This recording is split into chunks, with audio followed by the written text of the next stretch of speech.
Welcome to the Winning Balance podcast. Today we are met with one of my favorite people, Adam Lancaster. You probably don't know that you're one of my favorite people, but I've heard a lot of amazing things from even before I met you. Chris Allen, he was like my first friend when I moved to Utah, and you were his mentor. So he would hype you up all the time. And Chris Allen, that's not a bad person to have as your mentee. He's that's doing not a bad story. Amazing things, right? Yeah.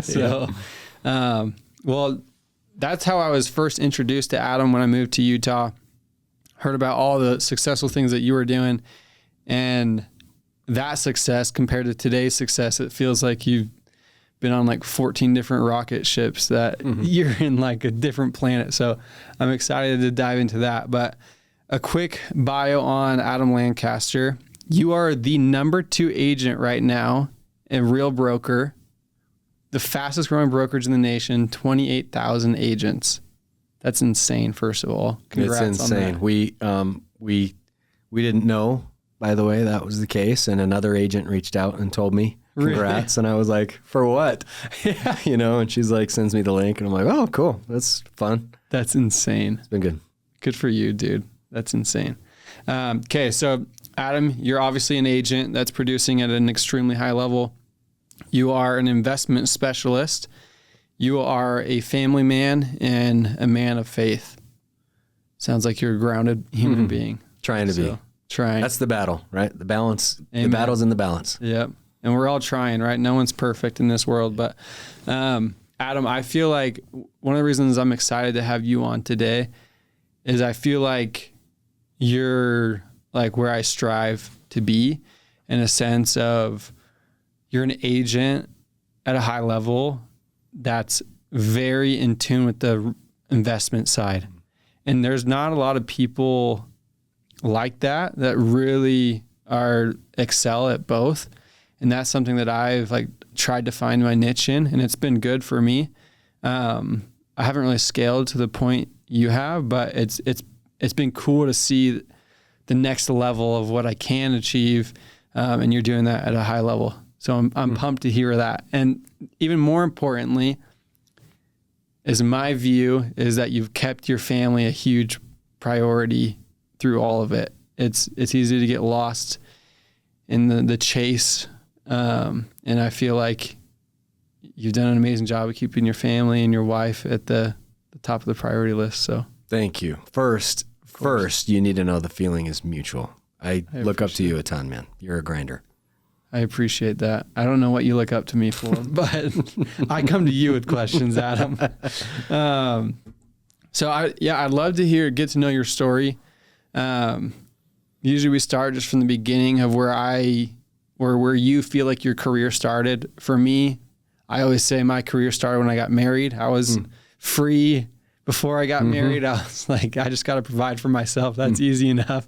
And I got married, kicked into a new gear, and then now having my kid 7 months ago, obviously a whole nother level. So where did your career in real estate start? You chimed in with me before the podcast recording, which it was such an interesting story that I was like, you need to save this for the podcast. So I'd love to hear your journey of how you dove into your career real estate. Yeah. I grew up in construction. My dad owned a excavation and gravel pit business. And there was just this weird event that happened. I was like, I don't even know, 8 or 10 years old. And my cousin was a retail commercial broker, and I went and hung out with him, and there was just like this really strong feeling like, you go get in real estate. And I didn't even know what that meant at the time. But I graduated high school, went on a mission, came back, went to BYU, got a construction management degree, and that was the focus. Like, I went and got a ton of internships doing real estate related stuff, residential development, commercial development. I went and became a superintendent for a home builder, for a commercial builder, like everything I could to get into real estate. I left that program and decided not to take a job. Moved up to Wyoming. I had $500 in my bank account, and I'm like, I'm going to go be a real estate guy. Right. And so I just started like flipping and wholesaling homes in Wyoming. Afton, Wyoming, 1,600 people. And so if there's a little lesson in that, actually, like 2 of the homes that I flipped were within 1 city block of my house. And literally maybe there are 200 houses there, right? Total. And so there's never a place you can go where there's not a deal. Like, get out of that scarcity mindset is what kind of I learned from that. But I was just flipping and wholesaling there in this tiny little town, and I was the only one doing it. So the banks loved me and everybody in distress loved me. And that was 2007 as I was doing that. I had a little excavation company and I was flipping homes. Pause real quick. Adam, what brought you out to Afton, Wyoming in the first place? Like, were you married at this point? Like, I was married. Yeah. I got married during undergrad. So that's where I grew up. Oh, okay. And I didn't know that. I had this really strong feeling. We were not that was not part of our plan. Like, we were going to stay in Utah or really was going to stay in Utah or in the Wasatch Front or head to St. George. And just had this super strong feeling that I needed to do that. And, coincidentally, or it's not coincidence, but the day before we moved, 2 of my best friends' dads died in an avalanche. And so I ended up there, able to help them, run their dad's businesses and just be there for them during that period. And so it felt very divine and led. And luckily we got taken care of, in our business as well, because it was a leap to have $500 in a bank account and move to a different state and try and start a business. And so, but that's kind of where it started, and we got through 2007. Luckily, Wyoming, that part of the world I was about a year behind in the market cycle of everyone else. And so it was easy for me to see what was going to happen to me. I got out of all of our flips. I lost like 2 inches on my hairline, and it was so stressful to me.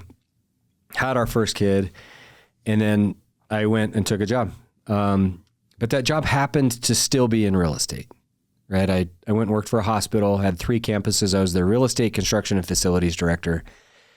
And as part of that job, it was a little addition, but for me, it was $4 million, and I felt like that was just huge. And this little thing just clicked in my mind, like, you need to go do bigger things than what you're doing. And so made the decision after a couple of years of that to go get an MBA, and focused in finance and real estate. So that's where kind of this investment, you mentioned like investment specialist, that's where that investment kind of clicked in with me. I started thinking about how do I raise funds? How do I underwrite things really attractively? How do I find the right deal? And so once again, here I am, and I'm like going down this school path, and everyone's going to getting jobs. And the summer came around, and everyone's getting like these $10,000 a month internships. And I'm like, oh, it seems like so much money, And I stayed. Like, I went and raised a little private equity fund. And it was scary, so scary. But we ended up raising like $4 million, which again felt like huge to me. And we went and placed it in a handful of small assets just around Utah County. But that's where my life actually transitioned from investor only into agency. So when was this? How long ago was this? This was in 2011. And there were a lot of good assets for sale on the market, rental assets that could actually pencil really, really well in Utah. Because we were still kind of in the saddle of the market at that time. But the deals that I was finding, they wouldn't necessarily, the way that I had structured this private equity fund was basically like, I'll go find the deal. I'll give you an 8% preference on the deal. And then once you get that 8% preference, we're going to split it 50-50. And all these money guys were totally fine with that. And I found plenty of deals that would work on the 8% pref, but then they didn't quite pencil for that step up afterward. And so I hurried and got a real estate license, and I was like, these are still good assets. I want you to own them. And so then I just started taking commissions on them. So that whole $4 million fund actually just turned into really great investor clients that went and bought $4 million worth of real estate. I didn't end up owning a single one of those or even part of a single one of those, but it got me going into this frame of, okay, there's other opportunities here to still get a deal done. What was crazy though, at the end of that, like I didn't go do my own thing. I took a job for Intel down in Phoenix. And this is where everybody asks me this question that you asked me before we started. Well, didn't you come from tech? And I did. But at Intel, I was actually a finance guy in their construction and real estate department, where we were doing anywhere from, like, I think my smallest project was $100 million and my largest was $4 billion, right? So we were building the factories at Intel where the microchips that Intel was building, they would come out with new technology every 2 years to make it faster and make all of the microprocessors smaller, the transistors they called them. So every single day that one of their factories was not operational, they would lose $75 million in revenue every day, every one of their factories, right? So for them, all they cared about was schedule. Cost was like not even on the table. So as fast as we could roll out factories, and that meant working with cities on, what kind of tax breaks can we get? What kind of water supplies do we need? What kind of utilities do we need, right? The power load and demand was crazy on these things. We were building buildings and supplying these buildings with laterals, utility laterals, for tools that hadn't even been invented yet. And so every week, the engineers would come in and say, here's the new set of plans that we want you to start building to. And so we'd scrap a whole bunch of crap that we built the week before and then start building the new stuff. But again, they didn't care about cost because every day was $75 million in revenue. It's probably even way more now. But anyway, so I did that for 2 years. It was an incredible job for rigor and for investment underwriting and for cost control and for schedule control and all of those things wrapped into one. And then honestly, I just kind of got burnt out. Like, Intel is an amazing company. It's like an amazing basis for a skill set, and a terrible culture for me. It didn't fit me at all. Left a lot of dead bodies behind, Sure. It was like, in God we trust, all others bring data. Like, that was anyway, really great. But, and then Adobe called, I took a job and for one brief minute, I got distracted from real estate.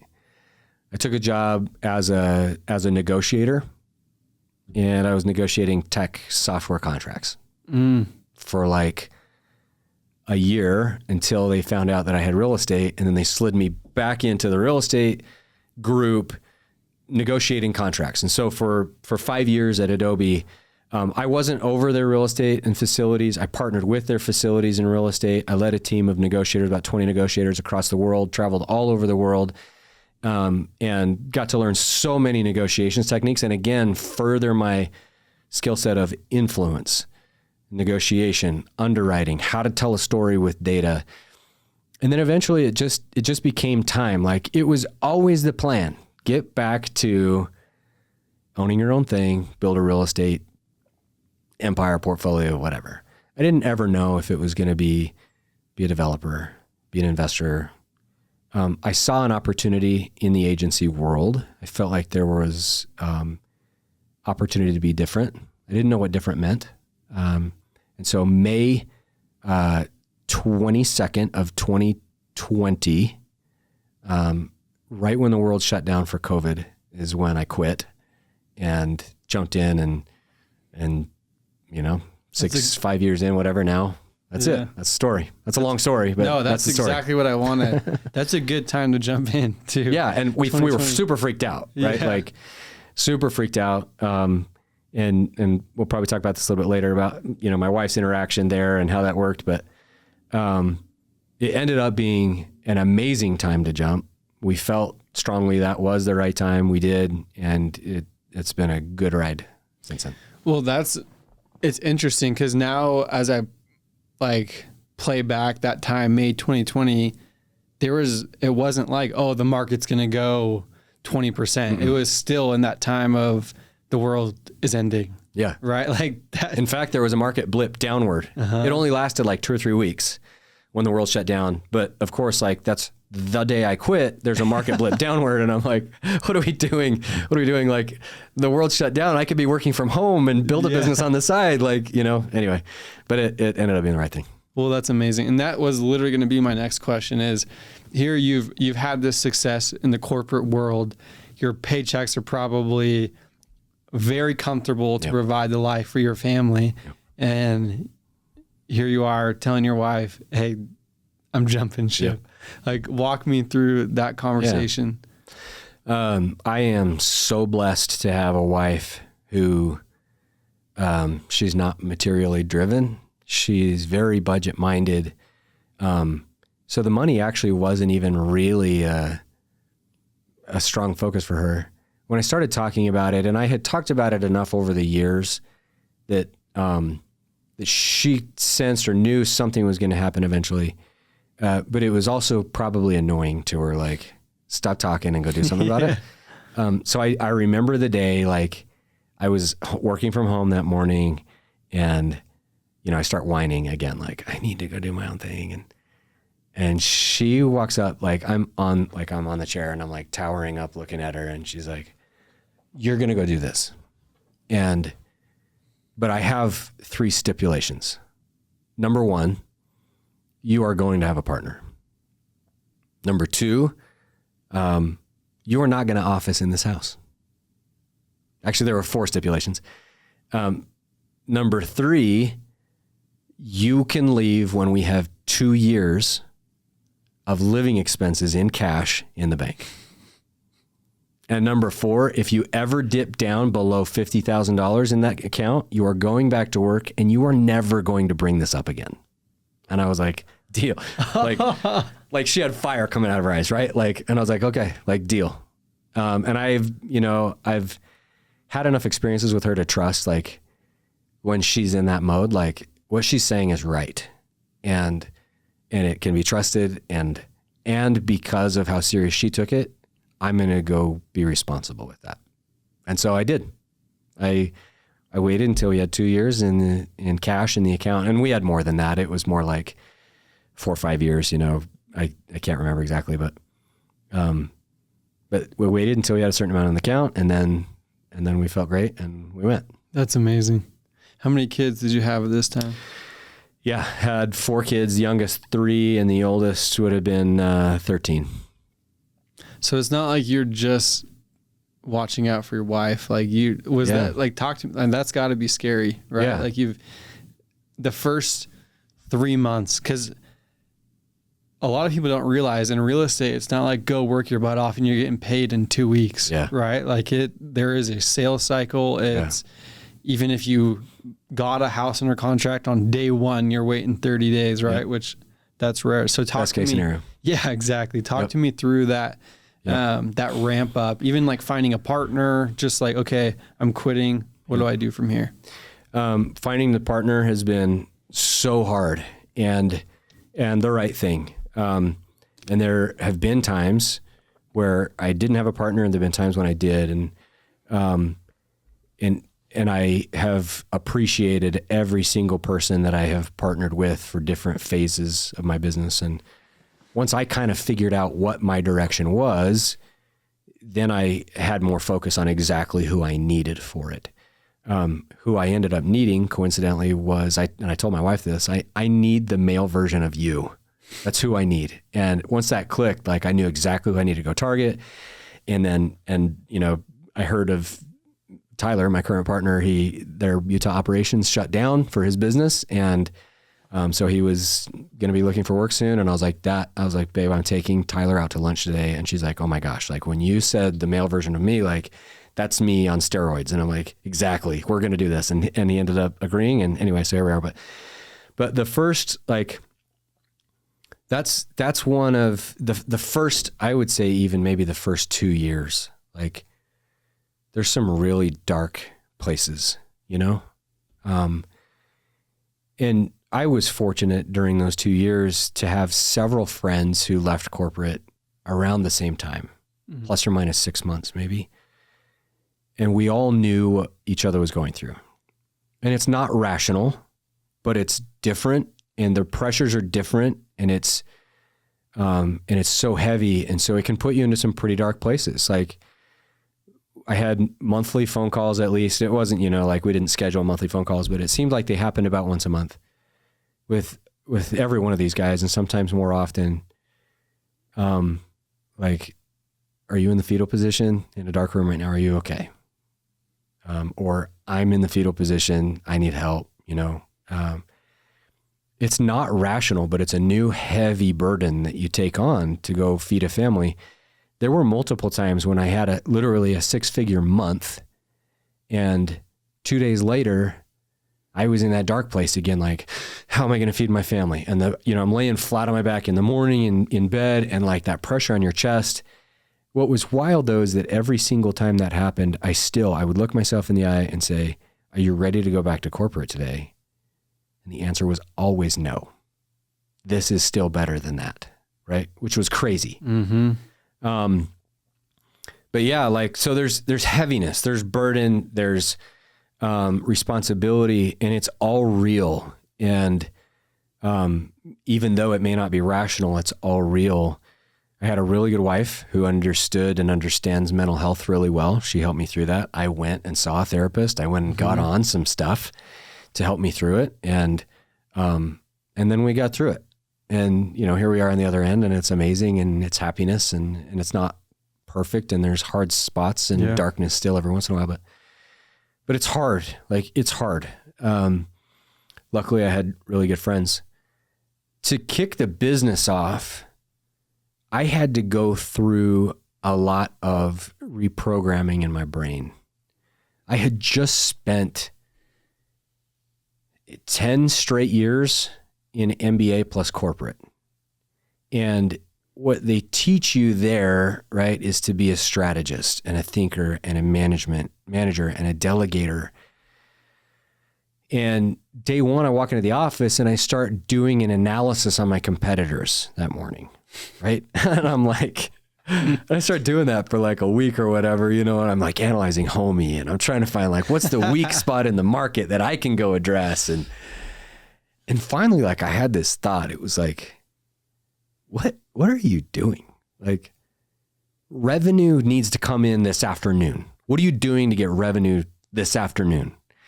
And so I had to completely unwind so much of what was learned through corporate and through my MBA, try and keep the really good stuff, that influence and negotiation and analysis ability at least, but to trigger everything toward action.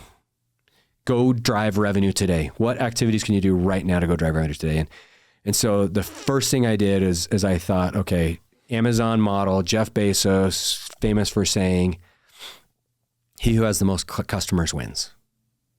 So how do I get the most customers in real estate? What if I give away 10 free listings, or at least at my cost? What if I did that?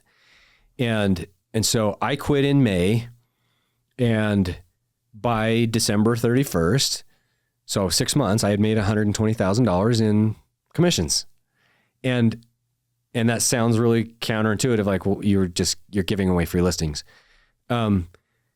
I had to get as much attention as possible, right? So how much attention am I going to get if I start listing homes for free? A lot. And by the way, a lot of bad attention from agents who hate Homey already, and now there's somebody listing for free.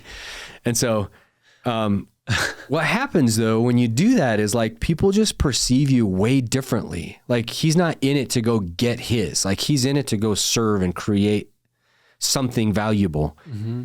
And so I'd go list a house for free, and then somebody'd really enjoy that pitch, and they'd be like, can you represent me on the buy side?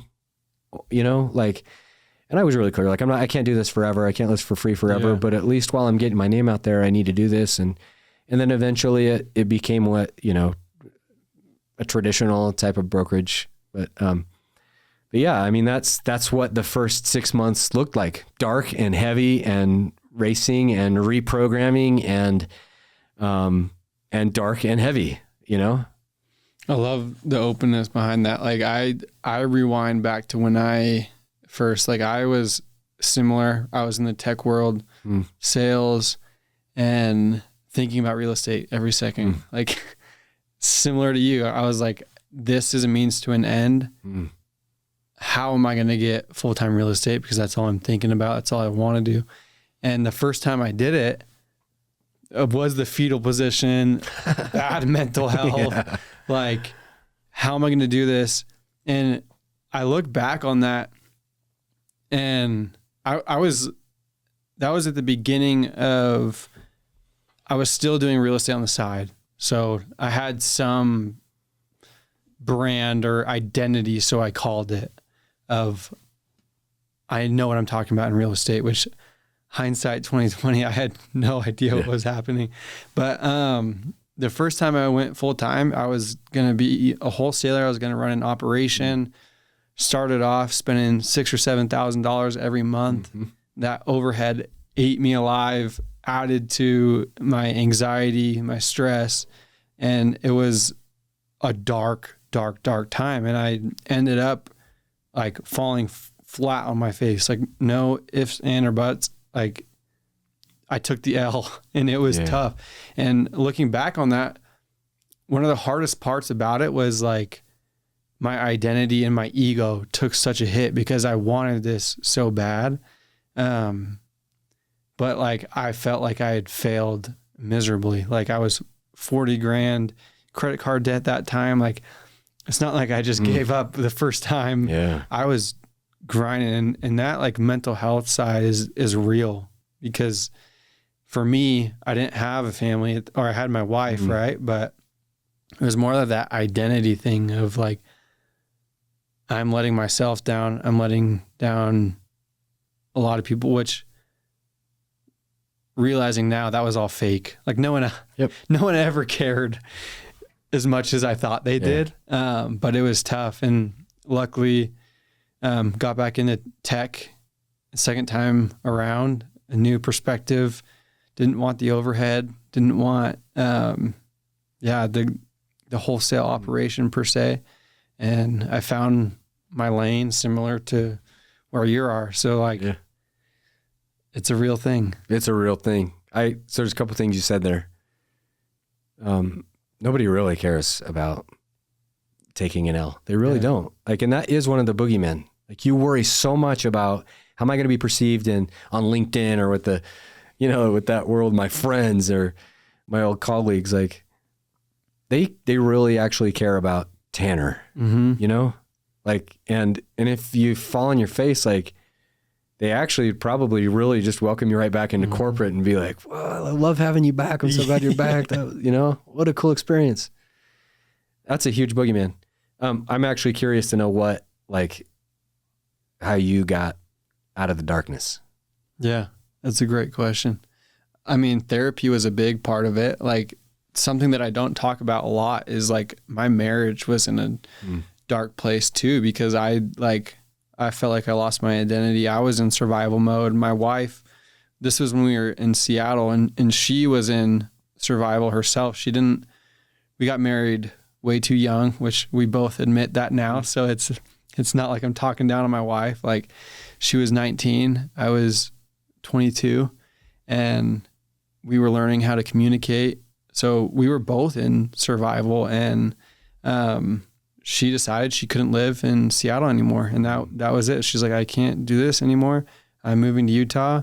And so we were separated by all means. Like we didn't know what was going to happen with us. And I decided then, and so did she, luckily, of her trying, then me trying, then her trying, off and on until we both sat down and said, we're going to figure this out at the same time. And luckily, like I decided like my marriage is more important. I can build something in Utah. And that's the real reason I moved to Utah. I always say my wife wanted to be here. That's the short, easy version. But like the truth is I was saving my marriage, and that's why I came to Utah. And so our attempts of getting out of that darkness, which we were both in our separate corners, was 100% therapy.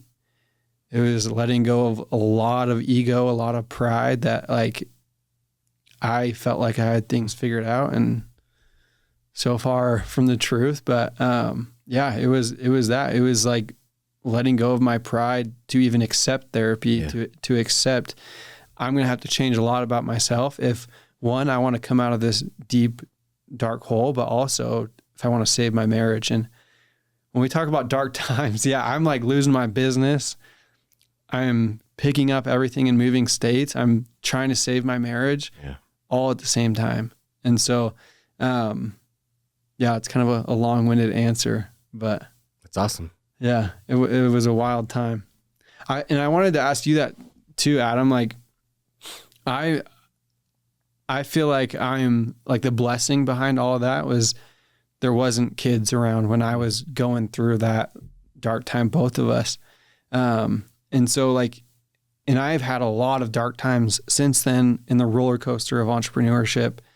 And like, I'm pretty open about my losses. I lost 180 grand on my sub 2 deal. Like I try and throw these out as learning lessons. And that was a dark time too. Right. But when you're in that bottom of that roller coaster, in hindsight, like you look back and you know it always comes back up, right? But you don't know when that bottom is, and it feels so like there's this shadow over you that you can't escape from. When you're at that bottom of that roller coaster, like what's going through your head to where you understand you have to show up for your family? And I'd like expound that to like yourself too. Like, what is your vision when you're at that bottom of that roller coaster? How are you getting through that for yourself and for your family? Yeah. I have a couple of vivid memories of like doing it wrong maybe, and then doing it right maybe. One of those bottoms, we have a deal in our house. Like we take kids on dad-kid trips at certain ages, right? And it's morphed over the years. So now it's like, it used to be dad takes kids on trips at age 8, 12, 16.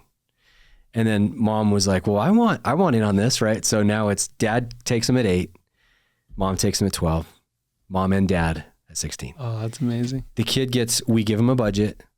They tell us where we're going, how we're getting there, what car we're renting, right? And so like, it's been fun, you know, the different kids, like what car they pick and what activities we choose. And so I remember being with my third kid, Ruby. She chose to go back to Arizona. That's where she was born. And, you know, it was mostly like these are like 3 or 4 day long trips. They're not crazy or elaborate, but you know, she chooses to rent like a Dodge Hellcat, right? And she just wants to go down the freeway, like revving it and going fast and slow and fast and slow, like, and then go to a bounce house, right? That's her weekend. But like, I remember it so vividly because I was on the phone a bunch. I was in that dark place. I was trying not to be on the phone. I was trying to be with her. I'm trying to be in the swimming pool. I'm trying to be in the car. I'm trying to just be present with her. And sadly, it was right in the middle of all of that, having just left corporate, freaking out about money, even though I had a couple $100 grand in the bank account, and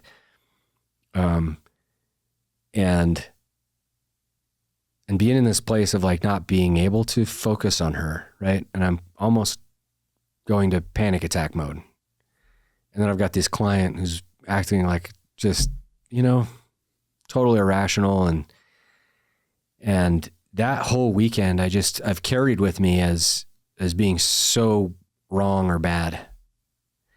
And yet, you know what she remembers?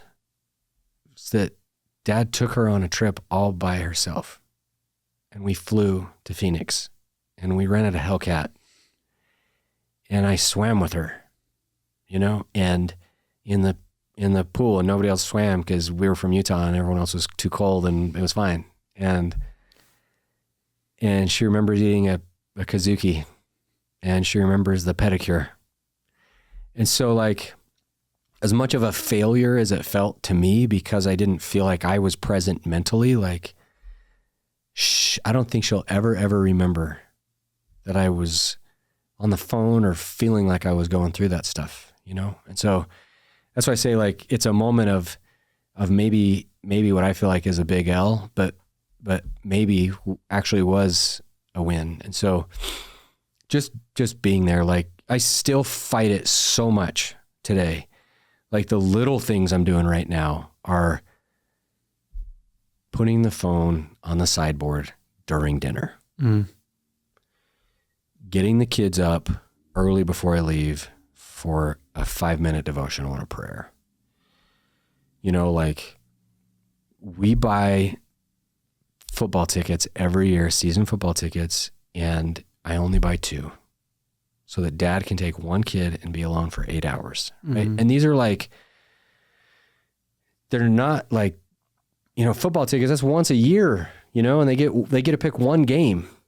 But we didn't do it last year. We got ski passes instead, because all the kids were like, no, let's get ski passes instead of the football. And every single one of them this year came back and said, I don't like skiing as much as I like going to the one football game with Dad.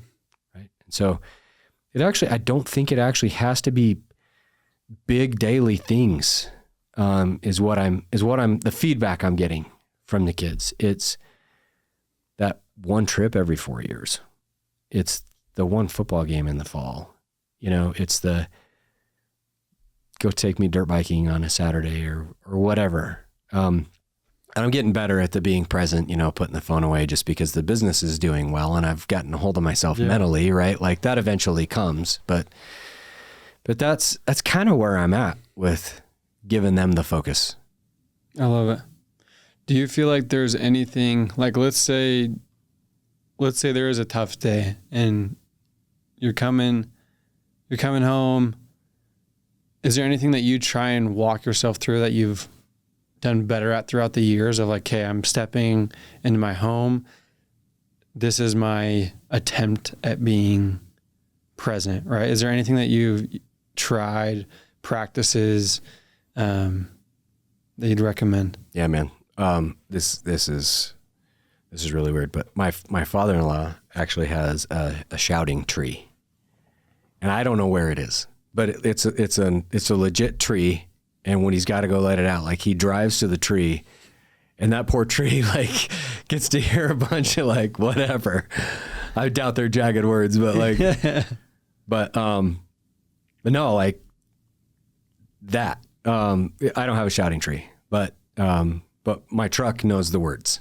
You know, my car knows those words, and it really is like that. And that's a tool that I took from therapy. Actually, it was like you got to go figure out a way to keep your cup full without it spilling. Yeah. And so it's more about regulation than releasing it all. You don't want to let all the water go from your cup, but you want to just regulate it so that your cup stays full. And I got a couple of things. Like if I need to, I'm going to run out on my dirt bike and go rip in the desert for a minute. And that's just like that's just my drug. Like my mind goes somewhere else and I can finally release and then I can get home. If I don't have that much time, it's just going to be words that need to be spoken to myself in a car, you know, like take a video of yourself, speak into a video so that you're actually thinking about what you're saying and then just delete it or whatever. But that's it. I love it. And that's something that I've learned as I've asked a lot of these guests that I look up to. And a question that's very similar to what I asked is just, what do you do to try and step into that new world with your family and be present, right? And I used to always think it was inside of your head, and like, what can I do? What can I tell myself to step inside that world? And it's funny, almost every single guest has something that's physical that gets them into this new presence. And I can't remember what guest it was, but they talk about a physical, something that you do physically that helps you get into the mode, right? And they talk about Donovan Mitchell and how like in his like free throw warm up, he has his routine and that helps set him into his, and the guest was saying like, you can do this same concept when you want to step into the zone before you get in, whether it's you touch the top of the doorway, whether it's like a quick prayer, whatever it is. But so that's something that I've learned that's really cool to hear yours is to get into that new mental space. There's a lot of things that you can do physically to enter in. I think us men get stuck inside here so much of just, I'll figure it out, move on. We're too tough to do anything. Yeah, exactly. Well, another question, Adam. I mean, you've chirped on this a lot, especially with the vacations, which I love. But it's like, what do you do out of your normal routine to make your kids feel like they are special? And that, like, the trips at 8, 12, and 16 is like a prime example. Is there anything else that you do that's maybe not such a tradition or years out, but more consistent basis that you make your kids feel special? Yeah. Right now, I've got a 9-year-old who like is a total time monopolist. He just loves it. And I like it back. I love the attention. Right. So, it's easy to give to him because he's coming and asking for it, right? For him, that's going to be going and throwing a football in the backyard or something like that. The older kids, it gets way tougher.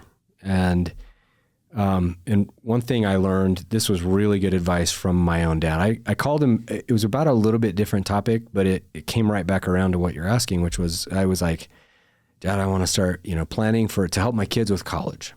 So I know you helped us a little bit with college, and like, how should I be thinking about this? How much money should I put away for each kid? And he's like, you're so stupid. I'm like, what? And he's like, half your kids are going to be on crack. I'm like, what? He's like, my point is, you have no idea what the outcome of these kids' lives is going to be. So all you can do is sink in the saddle and be there. And so it actually totally shifted my mind away from, like, I was always worried about, like, how do I invest and have this money set aside so that it's ready for when they go to college. And whether or not they go to college, that's a different topic. But it totally shifted my mindset into like, yeah, like, how do I support each one of these kids on their individual journey, right? So I know, like, it's the whole love language thing. Like, if I go on a dirt bike ride with my 17-year-old, like, he just feels like, and that only needs to happen maybe even once a month, and I dab him up at night when he comes home from work. But I can send him a couple of texts. Dude, I am so impressed. It's so fun to hang out with you. You're a man, That just works so well with him. And then, my 15-year-old daughter, like, it's a Sunday drive. And my 12-year-old daughter, it's just sitting on the couch with my arm around her, like, they're all so different, but it really is hard to create that routine. And it has to be, I'm learning, like, just so individual and in the moment, and even 30 seconds here, 5 minutes here, to make it actually valuable to them. I love it. This next question, I feel like our spouses support us, like, thoroughly, and that's like a huge blessing. And the cliche saying of, like, I wouldn't be here without them. It's like more true than ever, right? But what advice do you have for that young entrepreneur that's like trying to make it happen, but maybe they feel like they don't have, like, their spouse's support quite yet? Boy, that's a tough one. It's a really tough one, because I don't know if you can do it without that. It's critical. Like, your spouse is, she or he is your number one partner, and if you don't have that support in the partnership to go and do this, because it's going to be long and heavy and grinding, and you're not going to be present for a while. And I actually don't know that I could have made it work, or that very many people could successfully without the support. Like, I would focus first on making sure that that person's needs are met, and that questions are answered, and that it's the right thing. Like, there's a really dang good path in a career and a job in corporate. Like, don't downplay that at all. And that might be the right path for you. There's a lot of people that I really look up to that I think their correct path is there. And there's some really great, healthy, mentally sound, really good family supporting aspects to that, you know? I still think about that. Like, I'd be able to spend a little bit more brain space with my kids if I had a job right now. Right.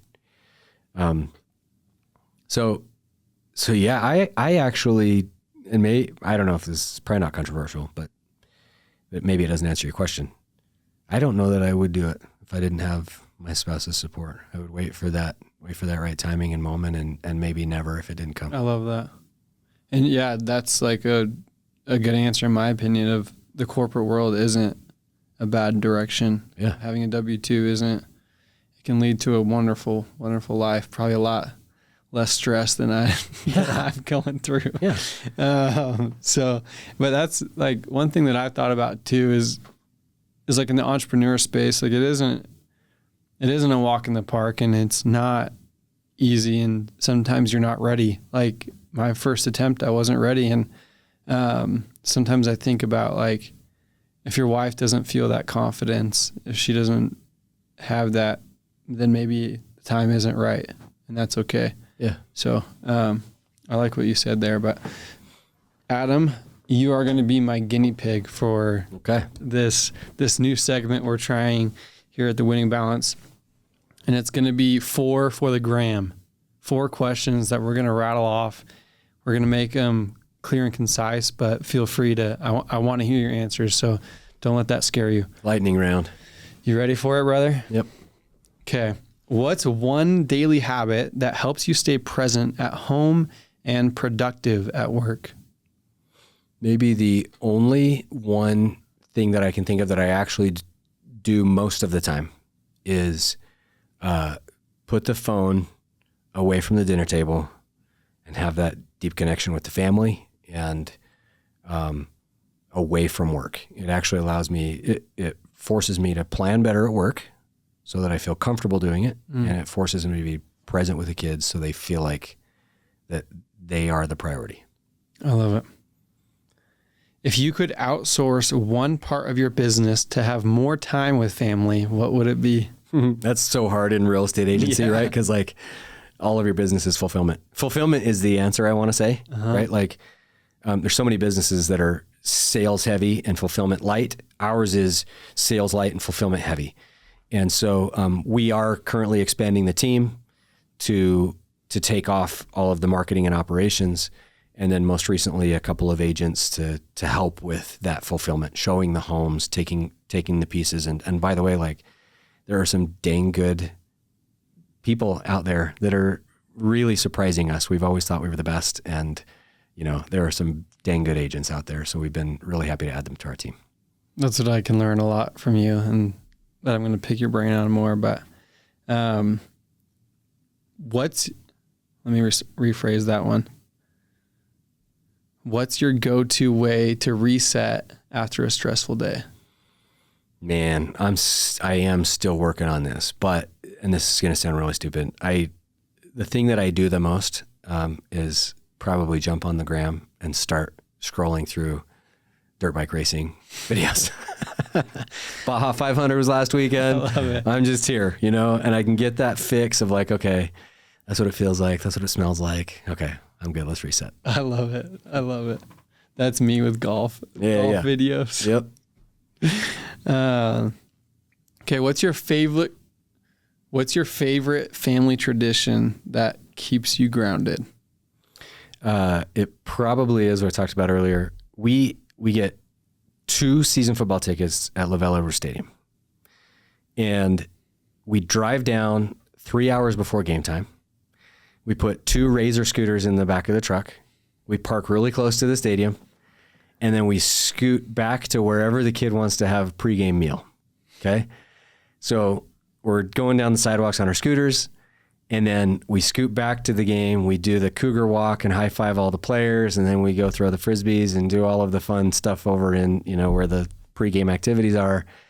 And it really is like, that's phone in the back pocket time, you know, like it really is 8 hours of uninterrupted dad kid time. And it's such a good reset. Like I really don't care about the game but having that one-on-one 8 hours is magic. That's amazing. I got to find a tradition like that. Won't be the Cougars probably. Won't be the Cougars. Cougars aren't for everybody. I'm still a Husky fan at heart. There you go. Maybe the Jazz I can get behind. Yeah. So, okay, Adam, a couple last questions for you. You've harped on, like I said, I could answer this question for you just from our past conversations of how much you've talked about this, but what is the number one business book you'd recommend to someone that wants to be where you are at? Okay. This is crazy, but Ninja Selling by Larry Kendall. And I don't say that because I think it's the world's best sales book. I do. I actually think it's the best book to make you the greatest minister and human to the people around you. Which, my own feelings about networking and creating a network is just go spend the next 5 years adding value to people's lives without anything in return. And then you'll never need to network ever again. And that's really what the book's about. Aside from being an outstanding, really it's a marketing book.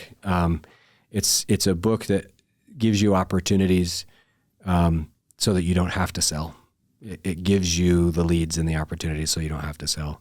I feel like our business is I'm probably a 98% marketing and 2% sales because of, I just read the book and I do exactly what it says. So that's such a good point. Cause I feel like, well, on one side, people get into real estate and think that people are going to call them.